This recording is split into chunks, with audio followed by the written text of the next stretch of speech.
आज सकाळी सकाळीच नेहा आपल्या आईला ममताताईंना फोनवर बोलत होती. ती म्हणाली, आई, मी तुला म्हणाले होते ना की मुलगा सुशिक्षित आहे, चांगला पैसा कमावतोय आणि आईवडिलांपासून सुद्धा दूर राहतो. त्याची आई फारशी शिकलेली नाही, त्यामुळे इथे मी म्हणेल तीच पूर्व दिशा असेल. पण हे कुठवर चालेल? माझी सासू इथेच ठाण मांडून बसली आहे. म्हातारा गावाकडे गेला आहे आणि ही म्हातारी इथे माझ्या छातीवर बसली आहे.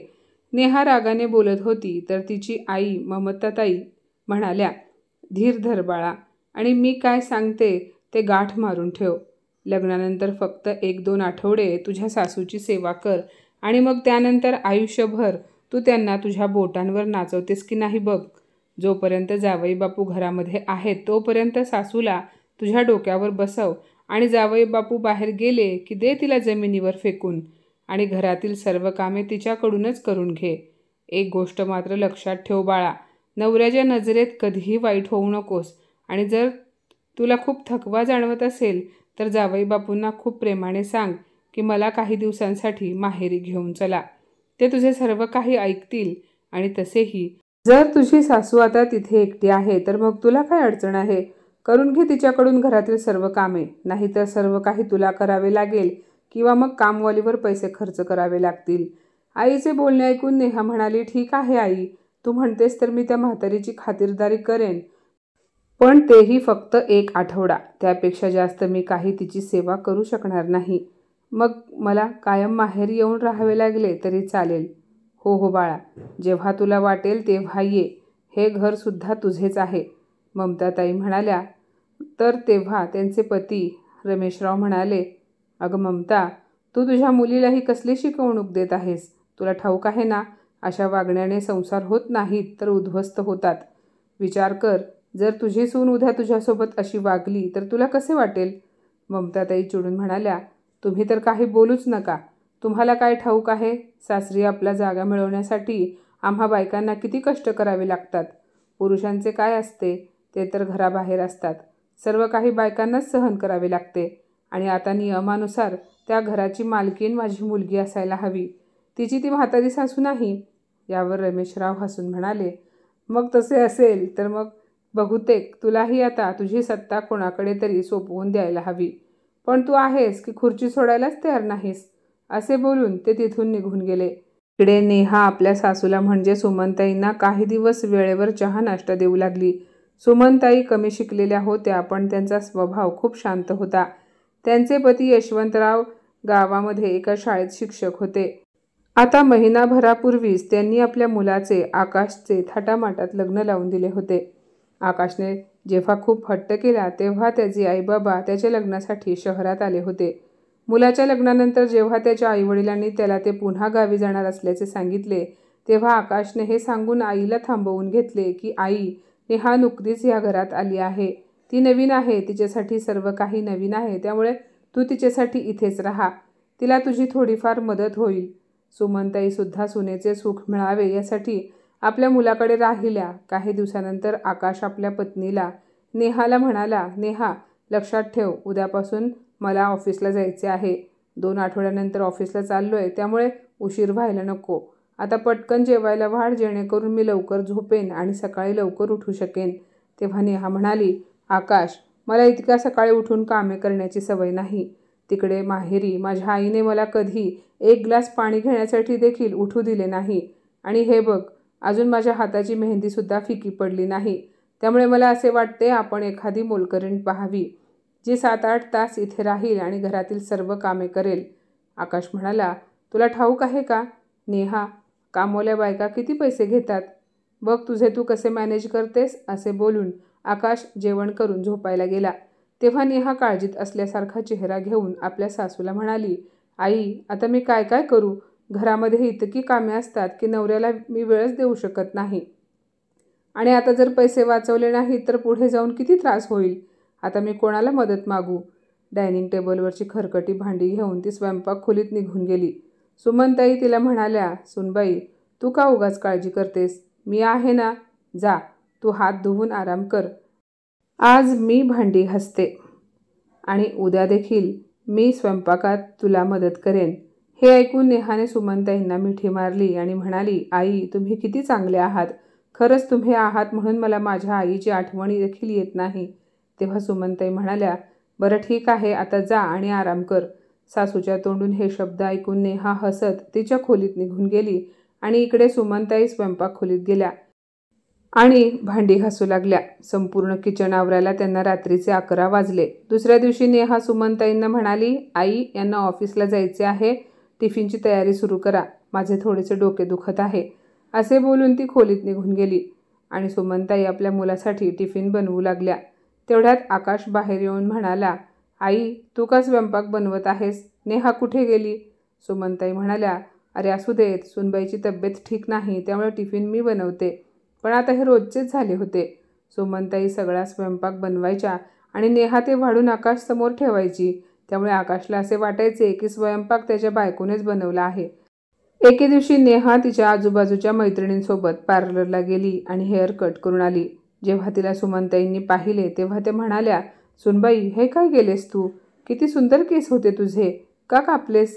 हे ऐकताच नेहाच्या मैत्रिणी म्हणाल्या, हे काय गं नेहा, तुला प्रत्येक गोष्ट तुझ्या सासूला विचारून करावी लागते. असे बोलून त्या सर्वजणी हसू लागल्या. त्यामुळे नेहा सुमनताईंवर रागावली आणि म्हणाली, तुम्ही कोण आहात मला हे विचारणाऱ्या. अरे माझी मर्जी, माझे केस आहेत ते कापायचे की नाही हे माझे मी ठरवेन. तुम्ही आत जा आणि सर्वांसाठी चहा बनवा. तुम्हाला थोडी काय इज्जत दिली, तुम्ही तर माझ्या डोक्यावर बसण्याचा प्रयत्न करत आहात. हे ऐकताच नेहाच्या मैत्रिणी म्हणाल्या, अरे वा नेहा, या घरात तर तुझा पूर्ण दबदबा आहे. यावर नेहा पटकन म्हणाली, अगं माझा नवरा कमावतो, या घराची मालकीण मी आहे. ह्या म्हातारीला तर मी फक्त यासाठी इथे ठेवून घेतले आहे जेणेकरून कामवालीचा खर्च वाचावा आणि फ्रीमध्ये सगळी कामे व्हावीत. नेहाचे बोलणे ऐकून तिच्या सगळ्या मैत्रिणी हसू लागल्या. त्या सर्वजणी गेल्यानंतर सुमनताई नेहाला म्हणाल्या, सुनबाई तू मला अशा प्रकारे तुझ्या मैत्रिणींसमोर अपमानास्पद का बोललीस, मला ते अजिबात आवडले नाही. नेहा म्हणाली, मग तुम्हाला सुद्धा समजायला हवे की नको, कोणासमोर काय बोलायचे असते. आणि जेव्हा घरी पाहुणे आलेले असतात तेव्हा खाण्यापिण्याचे पदार्थ ठेवल्यानंतर पुन्हा त्यांच्यासमोर येऊ नका. तुम्हाला पाहून लोक माझी खिल्ली उडवतात, माझ्यावर हसतात ते. असे बोलून नेहा तिथून निघून गेली. दुसऱ्या दिवशी आकाश आणि नेहा एका पार्टीला जात होते तेव्हा अचानक नेहा म्हणाली, अरे आकाश. ओहो, अगं काय झालं बायको. आकाश आश्चर्याने तिच्याकडे पाहत म्हणाला. नेहा म्हणाली, हे बघ ना आकाश, माझ्या सँडलवर खूप घाण आहे. जर मी आता हे घालून तुझ्या मित्राच्या घरी गेले तर ते काय म्हणतील. आता काय सगळं आवरून झाल्यानंतर मीच सँडल स्वच्छ करू. आकाश म्हणाला, थांब, तुझे हात घाण होतील. तो पुढे म्हणाला, अगं आई ऐक ना, तुझी सून तयार झाली आहे, तर मग तू तिचे सँडल साफ करशील का. आम्हाला बाहेर जायचे आहे, उशीर होतोय. तेव्हा सुमनताई म्हणाल्या, हो बाळा, का नाही, थांब, मी कापड घेऊन येते. नेहा म्हणाली, आई तुम्हाला आता ते कापड शोधायला उशीर लागेल, तुम्ही एक काम करा, तुमच्या साडीच्या पदरानेच स्वच्छ करा. आकाशही म्हणाला, हो आई, पटकन कर, आम्हाला उशीर होतोय. हे ऐकून सुमनताईंचे डोळे पाणावले. ते विचार करायला लागल्या की ज्या पदराने मी कधी माझ्या मुलाचे तोंड पुसत होते, आज त्याच पदराने सुनेचे सँडल पुसत आहे. तेव्हा नेहा हळू आवाजात म्हणाली, आई तुम्ही सँडल पुसलेच आहेत तर आता ते माझ्या पायात घालता का. मी तुमची इतकी सेवा करते, मग तुम्ही माझ्यासाठी एवढेही करू शकणार नाही का. यावर आकाश हसत म्हणाला, नेहा मी गाडी काढतोय, तू पटकन ये. नेहा म्हणाली, आम्ही रात्रीचे जेवण बाहेरूनच करून येऊ, तुम्ही जेवण करून घ्या. तुमच्यासाठी वेगळा स्वयंपाक बनवू नका. दुपारचे जेवण शिल्लक असेल तेच खाऊन घ्या. आणि हो, काही कपडे ठेवले आहेत त्यांना इस्त्री करा. असे बोलून ती निघून गेली. आता तर रोजच नेहा आपल्या मैत्रिणींना घरी बोलवायची आणि सुमनताईंकडून खाण्यापिण्याचे पदार्थ बनवून घ्यायची आणि जर काही कमी जास्त झाले तर सर्वांसमोर त्यांचा अपमान करायची. 1 महिना असाच गेला. एके दिवशी सुमनताईंना अचानक खोकला लागला. त्या खोकत होत्या. त्यांना खोकताना पाहून आकाश म्हणाला, आई किमान जेवण बनवताना तरी खोकू नकोस, नाहीतर तू आम्हालाही आजारी पाडशील. जर तू आजारी पडलीस तर काही नुकसान होणार नाही, पण मी आजारी पडलो तर मला ऑफिसमधून सुट्टी घ्यावी लागेल, म्हणून तू थोडी काळजी घे. तेवढ्यात तिथे नेहा आली आणि म्हणाली, तुम्हाला किती वेळा सांगितले आहे की तोंडाला मास्क वगैरे लावून काम करत जा, पण तुम्ही एक आहात की माझे अजिबात ऐकत नाही. आणि मी काही बोलायला गेले तर लोकांना असे वाटेल की सून सासूवर अधिकार गाजवते. तेव्हा सुमनताई म्हणाल्या, आकाश बाळा, मला तू गावी पाठवून का देत नाहीस?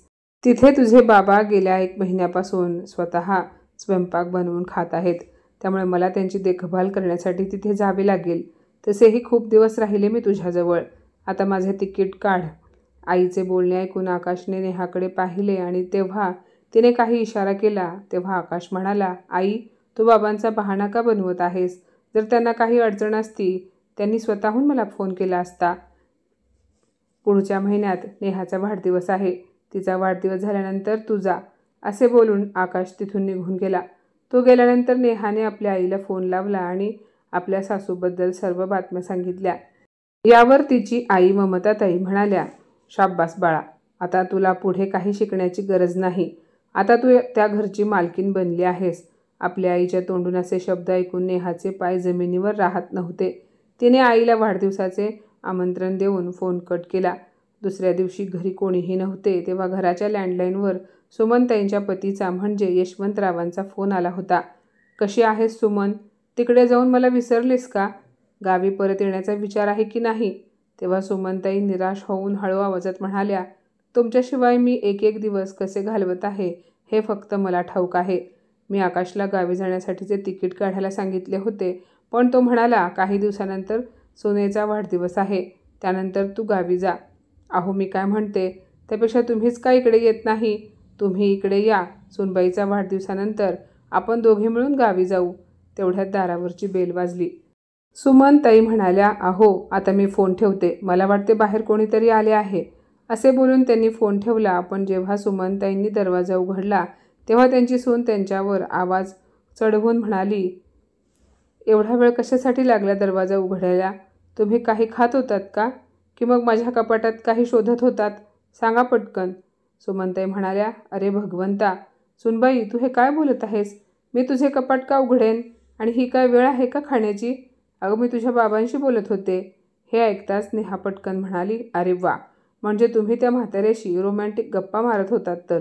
थोडी तरी लाज बाळगा. हे सर्व सोडा. मी खूप थकली आहे. माझ्यासाठी 1 कप चहा बनवा." असे बोलून नेहा आपल्यासोबत ज्या काही शॉपिंगच्या बॅगा घेऊन आली होती त्या ठेवून पटकन सोफ्यावर बसली. काही वेळाने जेव्हा सुमनताई तिच्यासाठी चहा घेऊन आल्या तेव्हा नेहा म्हणाली, "ह्या सगळ्या बॅगा माझ्या खोलीमध्ये ठेवा. आणि हो, काही दिवसांनी माझे मम्मी पप्पा येणार आहेत, त्यामुळे तुम्ही तुमचे सर्व सामान स्टोअर रूममध्ये शिफ्ट करा. जर त्यांची राहण्याची व्यवस्था व्यवस्थित झाली नाही तर विचार करा, तुमच्याच मुलाचा अपमान होईल." तेव्हा सुमनताई हसून म्हणाल्या, "हो हो, का नाही सुनबाई, मी माझे सर्व सामान स्टोअर रूममध्ये ठेवते." असे बोलून त्यांनी शॉपिंगच्या पिशव्या सुनेच्या रूममध्ये नेऊन ठेवल्या आणि मग आपले सामान स्टोअर रूममध्ये घेऊन गेल्या. सर्वात आधी स्टोअर रूमची साफसफाई केली. मग एका कोपऱ्यात कॉट ठेवला. काही दिवसानंतर नेहाची आई ममताताई आल्या. आता दोघी मायलेकी मिळून सुमनताईंवर हुकूम चालवू लागल्या. 2 दिवसानंतर पार्टी होती. पार्टीच्या दिवशी सुमनताई नोकरांसोबत मिळून स्वयंपाक बनवत होत्या. पाहुण्यांसमोर येण्यास त्यांना मनाई केली होती. थोड्या वेळानंतर नेहाची आई ममताताई स्वयंपाक खोलीत जाऊन म्हणाल्या, "काय विहीणबाई, तुम्हाला व्यवस्थित स्वयंपाक देखील बनवता येत नाही का?" तेवढ्यात तिथे नेहासुद्धा आली आणि म्हणाली, "अगं मम्मी, हे गावी फक्त चटणी भाकरी खात असतील, मग त्यांना इतर पदार्थ कसे बनवायला येतील?" असे बोलून दोघी मायलेकी हसू लागल्या. इकडे आकाश अचानक आपल्या वडिलांना समोर पाहून म्हणाला, "अरे बाबा, तुम्ही?" "हो बेटा, तुझ्या आईने सांगितले होते की सुनबाईचा वाढदिवस आहे, त्यामुळे मी सुद्धा तिला आशीर्वाद देण्यासाठी आलो आहे." यशवंतरावांची नजर आपल्या पत्नीला शोधत होती, पण त्या कुठेही दिसत नव्हत्या. त्यांनी आकाशला विचारले, "आकाश, तुझी आई कुठे आहे?" तेव्हा आकाश म्हणाला, "बाबा, आई इथेच कुठेतरी स्वयंपाक खोलीत असेल." असे बोलून आकाश त्याच्या मित्रांमध्ये बिझी झाला आणि यशवंतराव आत आले. पण जेव्हा ते स्वयंपाक खोलीजवळ पोहोचले तेव्हा नेहाची आई ममताताई सुमनताईंना म्हणत होती, "विहीणबाई, चुकूनसुद्धा बाहेर पाहुण्यांसमोर येऊ नका. नाहीतर लोकांना असे वाटेल माझी मुलगी एक कामवाली बाईसुद्धा ठेवू शकत नाही. तुमच्या कपड्यातून किती घाणेरडा वास येतोय. ही नेहा तुम्हाला या घरामध्ये कशी सहन करते कोणास ठाऊक." हे ऐकताच सुमनताईंच्या डोळ्यातून अश्रू वाहू लागले आणि नेहा तिथे उभे राहून हसत होती. तेवढ्यात पाठीमागून यशवंतराव मोठ्या आवाजात म्हणाले, "ही दुर्गंधी नाही तर मुलांसाठी केलेल्या कष्टांचा सुगंध आहे, पण तुम्हाला ते कधीच समजणार नाही." यशवंतरावांचा आवाज ऐकून सुमनताई हैराण होऊन त्यांच्याकडे पाहू लागल्या. अचानक त्यांच्या डोळ्यात चमक आली आणि त्यांनी धावत जाऊन आपल्या पतीला मिठी मारली आणि म्हणाल्या, तुम्ही आलात, मग मला इथून घेऊन चला. आता मला इथे एक क्षणसुद्धा राहायचे नाही. सुमनताईंचे अश्रू थांबायचे नाव घेत नव्हते. तेवढ्यात यशवंतराव म्हणाले, सुमन, मी असताना तुझ्या डोळ्यात पाणी? मी असे कधीच होऊ देणार नाही. नेहाला तर आता घाम फुटला होता. तेव्हा तिची आई ममताताई म्हणाल्या, बघ, यांना लाज लज्जा आहे की नाही. आपल्या सुनेसमोर नवऱ्याला मिठी मारली आहे या बाईने. सुमनताई स्वतःला सावरू लागल्या. तेव्हा यशवंतराव म्हणाले, तुम्ही तुमच्या मुलीच्या घरी येऊन कितीही दिवस राहू शकता आणि माझी पत्नी मला मिठी मारून तिचे दुःख माझ्यासोबत वाटून घेऊ शकत नाही का? सर्वांचा आवाज बाहेरपर्यंत येत होता. तेव्हा आकाश आत आला आणि म्हणाला, हा काय तमाशा लावून ठेवला आहे? घरी पाहुणे आले आहेत. नेहा, आई स्वयंपाकघरामध्ये आहे, मग तू पाहुण्यांना सोडून स्वयंपाक खोलीत काय करत आहेस? आणि बाबा, तुम्ही बायकांच्या मध्ये काय करत आहात? बाहेर जा आणि तिकडे नेहाच्या पप्पांजवळ जाऊन बसा. आई, बाहेर समोसे भजी कमी पडले आहेत, पटकन बाहेर घेऊन ये. आता हेही मला तुला सांगावे लागेल का? हे ऐकून नेहा हसू लागली, पण तिला हे कुठे ठाऊक होते की तिचे हसू आता क्षणभराचे आहे. आई, लवकर कर, असे बोलून आकाश जसा वळला तसा यशवंतरावांनी त्याच्या कानशिलात भडकावली आणि म्हणाले, अरे नालायक माणसा, तू तुझ्या बायकोसमोर तुझ्या आईचा अपमान करतोस. ती तुझी आई आहे, स्वयंपाकीन नाही, हे तू विसरलास का? वडिलांनी मुलाला दिलेल्या चापटेचा आवाजाने सर्वांना हादरवून टाकले. बाहेर सगळेजण याबद्दल कुजबूज करू लागले. रमेशराव आत येऊन आपल्या पत्नीला म्हणाले, खबरदार ममता, आता त्यांच्यामध्ये काही बोललीस तर. चल, आता तुझी बॅग भर, आपण रात्रीच्या ट्रेननेच परत जाऊ. असे म्हणत रमेशरावांनी ममताताईंचा हात धरला आणि स्वयंपाक खोली बाहेर निघून गेले. तेवढ्यात आकाशने सर्वांना हात जोडून परत पाठवले आणि डोक्याला हात लावून बसला. तेवढ्यात नेहाची आई ममताताई तिथे आल्या आणि म्हणाल्या, देवा, आज माझ्या मुलीसाठी किती मोठा दिवस होता. त्यालासुद्धा व्याह्यांनी बिघडवून टाकले. तरुण मुलावर कोणी हात उचलतो का? गावाकडच्या लोकांची हीच गोष्ट मला अजिबात आवडत नाही. शहरामध्ये येऊन काहीही शिकत नाहीत. हे ऐकून ममताताईंचे पती रमेशराव रागाने म्हणाले, ममता, गप्प बस. हे त्यांच्या घराचा मामला आहे. स्वतःचे घर तर तुला सांभाळता येत नाही आणि मुलीच्या संसारात ढवळाढवळ करत आहेस. यशवंतराव म्हणाले, रमेशराव, आता थांबून काय होणार आहे? जर तुम्ही ह्यांना आधीच थांबवले असते तर आज माझ्या बायकोची अवस्था अशी झाली नसती. असे बोलत यशवंतरावांनी आपल्या मुलाकडे आणि सुनेकडे पाहिले आणि म्हणाले, तुम्ही लोक लोभाने इतके आंधळे झाले आहात की हेही विसरून गेलात की ही तुमची आई आहे. आणि सुनबाई, तू माझ्यासमोर 4 दिवस सासूची सेवा केलीस, हा विचार करून की आयुष्यभर तिच्याकडून सेवा करून घेशील. लक्षात ठेव, माझी पत्नी कोणावरही ओझे नाही आणि भविष्यातही राहणार नाही. जरी मी नसलो तरी तिच्या आयुष्याची व्यवस्था मी करेन, पण मी तिला तुमच्यासारख्या मुलांच्या भरवशावर कधीही सोडणार नाही. सुमनताई आपली छोटीशी बॅग घेऊन यशवंतरावांच्या समोर येऊन उभ्या राहिल्या आणि म्हणाल्या, चूक तर माझी आहे, जे मुलांच्या जाळ्यांमध्ये फसले. यशवंतराव म्हणाले, नाही सुमन, तू तर तुझ्या मुलाचा संसार मार्गी लावायला आली होतीस, पण तुझ्या मुलाने त्याची इज्जत जपली नाही. चल, आता इथे 1 मिनिट देखील थांबायचे नाही. जाता जाता यशवंतराव आकाशला म्हणाले, आकाश, यापुढे माझ्या संपत्तीवर तुझा काही हक्क राहणार नाही.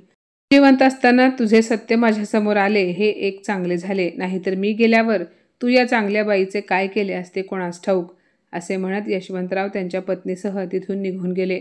मग ममताताई म्हणाल्या, अरे देवा, याचा अर्थ काय? अहो जावई बापू, नेहा, जा आणि त्यांचे पाय धरा, नाहीतर ते त्यांची प्रॉपर्टी कोणालाही दान करतील. आकाश म्हणाला, मी माझ्या वडिलांना ओळखतो. त्यांचा निर्णय आता कोणीही बदलू शकत नाही. तितक्यात ममताताईंच्या मोबाईलवर त्यांच्या सुनेचा फोन आला. ममताताई रागाने म्हणाल्या, काय झाले सुनबाई, कशासाठी फोन केला?